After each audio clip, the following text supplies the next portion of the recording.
Perputarannya saling menghidupkan. Iya, saling menghidupkan. Jadi presiden itu mau menghidupkan suatu ekosistem ekonomi yang bukan hanya membuat para pelaku ekonomi di tingkat masyarakat lebih beragam, lebih kuat, termasuk UMKM ya, tapi juga sekaligus meningkatkan kualitas SDM-nya.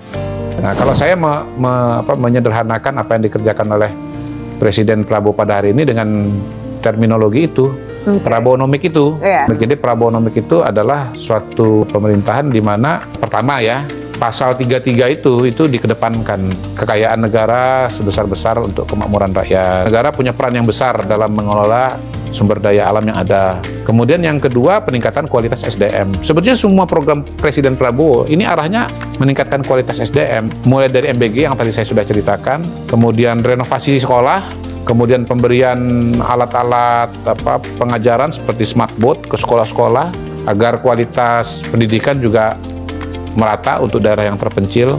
Dengan adanya smartboard maka guru yang bagus, materi yang bagus bisa juga diperoleh oleh sekolah-sekolah yang ada di pelosok begitu. Daerah 3T. Iya, daerah 3T, daerah terpencil. Kemudian juga sekolah rakyat itu betul-betul mengubah nasib anak-anak termiskin menjadi punya harapan dari masa depan yang gelap menjadi masa depan yang cerah. Mereka anak-anak yang jangankan sekolah, makan pun belum tentu sehari 3 kali. Dalam semalam dengan program sekolah rakyat mereka bisa makan, nggak perlu pusing mengenai SPP, nggak usah pusing mengenai seragam, sepatu, disediakan laptop.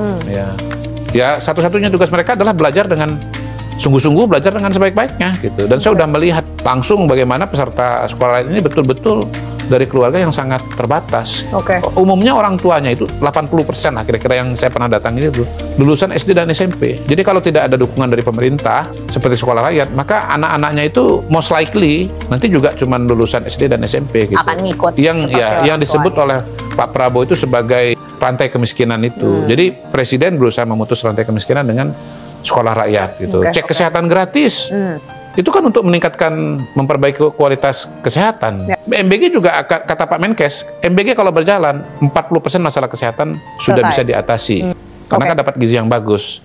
Banyak sekali program-program presiden ini umumnya pada dasarnya adalah untuk memperbaiki kualitas sumber daya manusia. Dan program-program yang ada ini sebetulnya merupakan program-program yang satu kesatuan dia. Satu dengan yang lain itu harus saling mendukung. Misalnya seperti MBG, sebisa mungkin stok makanan itu disuplai oleh Koperasi Merah Putih. Koperasi Merah Putih memberikan akses kepada bahan pangan, sekaligus juga dengan harga yang lebih murah. Perputarannya saling menghidupkan. Iya, saling menghidupkan. Jadi presiden itu mau menghidupkan suatu ekosistem ekonomi yang bukan hanya membuat para pelaku ekonomi di tingkat masyarakat lebih beragam, lebih kuat, termasuk UMKM ya, tapi juga sekaligus meningkatkan kualitas SDM-nya. Gitu. Jadi bagus sekali program presiden ini.